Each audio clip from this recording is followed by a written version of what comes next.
Então, galera, estamos aqui com essa Nissanzinha aqui, ó. Defeito cabuloso, galera. Barulho na suspensão. Ninguém tava achando o defeito, certo? Aí, ó, o que aconteceu? Trouxe pra nós aqui. Nós foi olhar o amortecedor, galera, ó. Não tinha folga nenhuma na suspensão, mas o amortecedor... Mexe aí pra mim. Ó. A folga. Então, o amortecedor tava dando barulho, certo?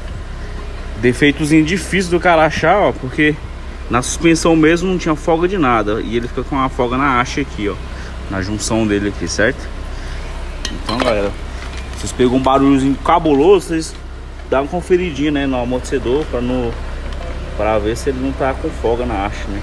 Às vezes você não acha o defeito e o problema é só os amortecedores.